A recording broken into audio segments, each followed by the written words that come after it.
All right, Mark Galeotti joins us now in London. He is a senior associate fellow at RUSI. It's the Royal United Services Institute, and it's a highly respected institute. We often go there as journalists to talk to analysts and experts.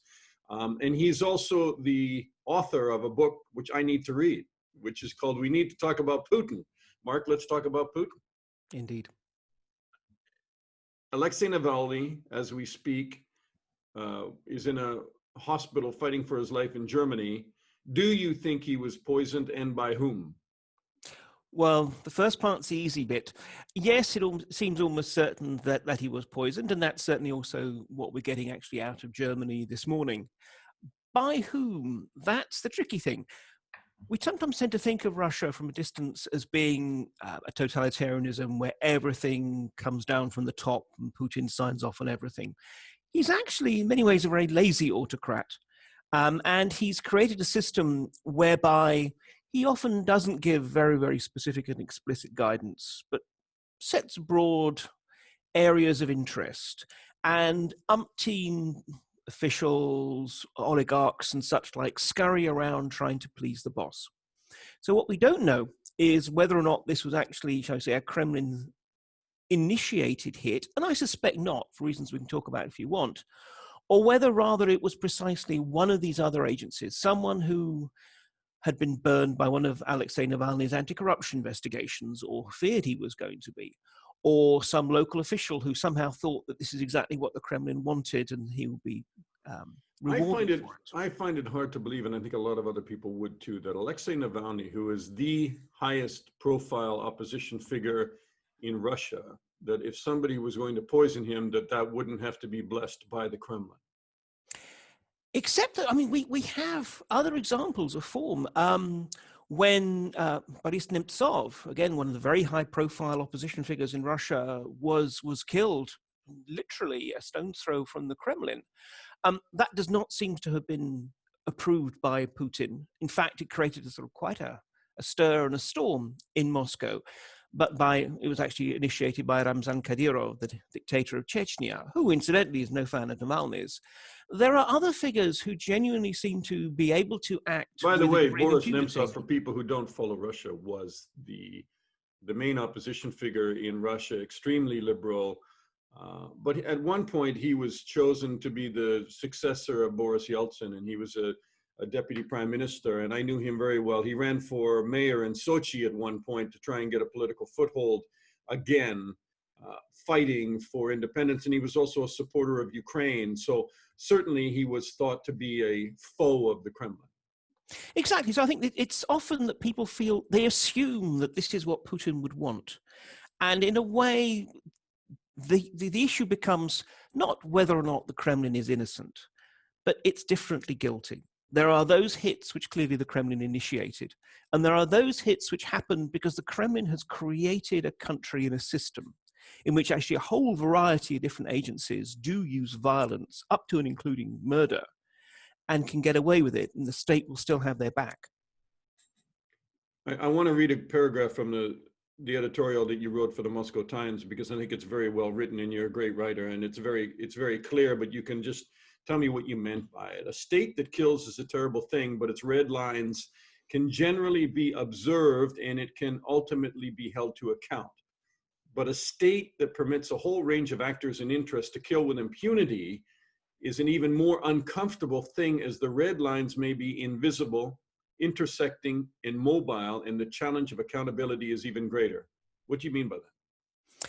What I mean is precisely that the real challenge for people in Russia who are trying to still use whatever space there is for opposition politics, for civil society, for bringing this elite, this thoroughly corrupt, self-interested elite to account, they may think they know what is acceptable, and it may well be that it is acceptable today. But the point is, because there are so many other individuals who, in a way, draw their own red lines, you never really know when you're stepping over that. Let me give one example. I mean, I work on Russian gangsters and also the Russian intelligence service. And as a result, I've sat down with some deeply unpleasant people from time to time. One of the few people I have absolutely been warned off looking at carefully is a man by the name of Yevgeny Prigozhin, who's sometimes known as Putin's chef, though he wasn't Putin's chef, but who is a businessman who is behind, for example, the Wagner Mercenary Corporation that we've seen in Donbass, Syria, Libya, and elsewhere. And but basically, as well as, he also incidentally ran the troll factory of infame from the last presidential elections in the States. These are the troll factories that put out information and disinformation and were largely responsible for interfering in the American election of 2016. Exactly. Now, this is a guy who's basically, I mean, it's worth mentioning, a guy with a criminal record, who has done well precisely by doing whatever business the Kremlin needs doing. So basically, whatever it is, whether it's trolls or mercenaries or indeed setting up the kitchens to feed the army, he will do it. In return for that, though, he seems to have been given massive degrees of autonomy. I mean, he's been linked with the murder of Russian journalists who are looking into the activities of Wagner Group in Africa. He's been linked with all kinds of activities. And he's not unique in this. There are these figures within Russia who basically have set themselves up as almost we could think of as warlords. If this was a medieval country, we'd have no trouble thinking them as warlords. Because they wear suits and everything else, we have trouble using the same vocabulary. But frankly, that's what they are. And this is the problem in Russia.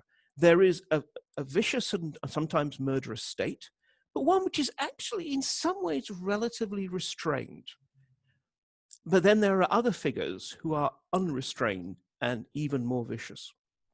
It's interesting that when Salisbury occurred, the poisoning of an ex-Russian GRU, a spy in Salisbury, that somebody asked me on air, is it disturbing that Putin would approve this? And I said, yes, but it's probably even more disturbing if he didn't, because that would tell you that the security services now were operating off the leash. Do you think that that is occurring? Does Putin have control of the security services, the FSB, the GRU, and others that are operating that may have carried out the poisoning of Navalny if in fact he was poisoned? I think the answer is that Putin has the level of control that he wants to have. In other words, I think he absolutely chooses to step back from something. I mean, if we take the Salisbury poisoning, I do believe he would have signed off on it. I think anything that has a major international implication like that, such as a murder in the UK, I think that would have to cross his desk, even though it probably would be initiated by the other people, but they would just have to get the bosses okay. Something like this, domestically, a Russian citizen in Russia, I think the honest answer is it could have crossed Putin's desk, but it doesn't necessarily need to have done so.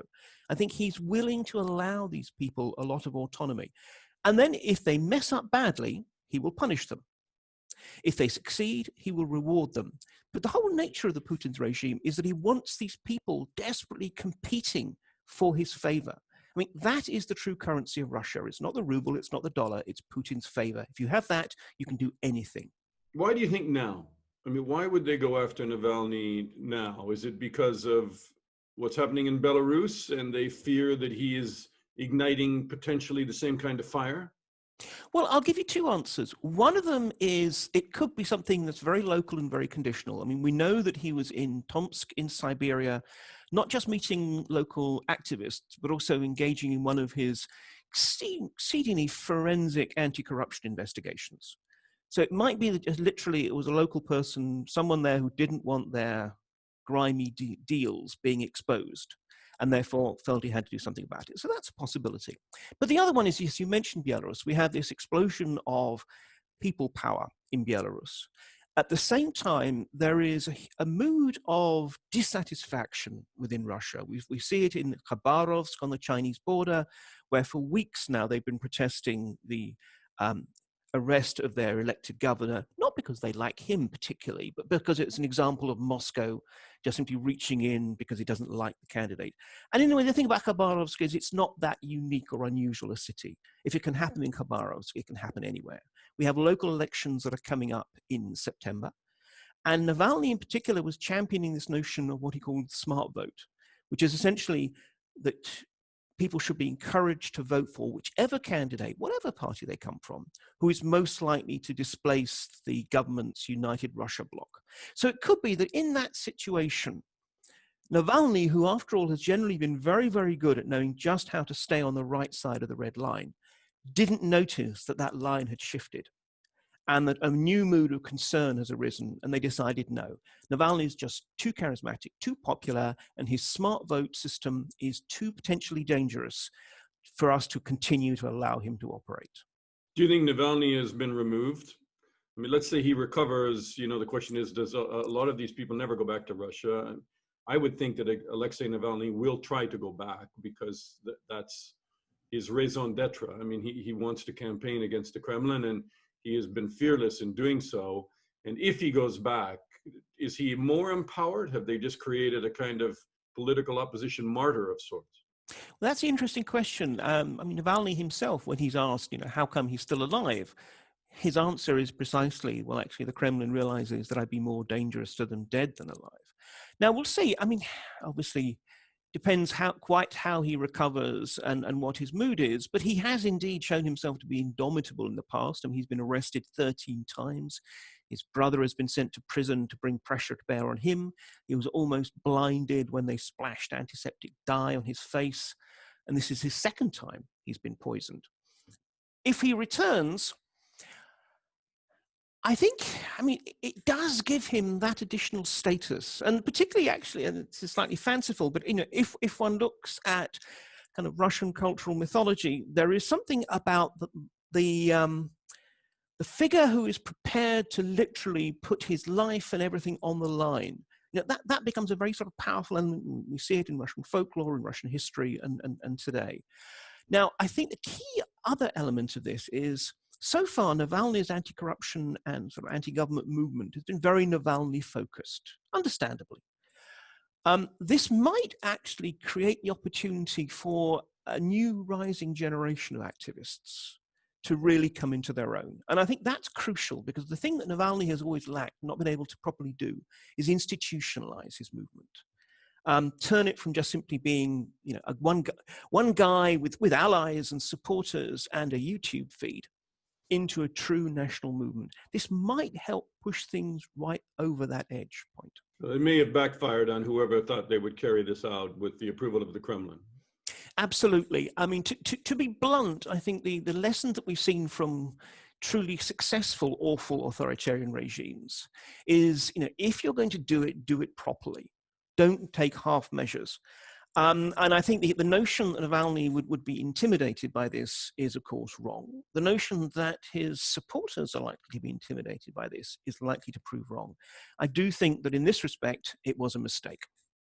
Hey, Mark Galeotti, thank you so much, from the Royal United Services Institute, and the book that I'm going to read, and I know you will too. We need to talk about Putin. My pleasure. Thank you. Is it a good book, Mark? It's an excellent book. And above all, it has the great virtue of being short.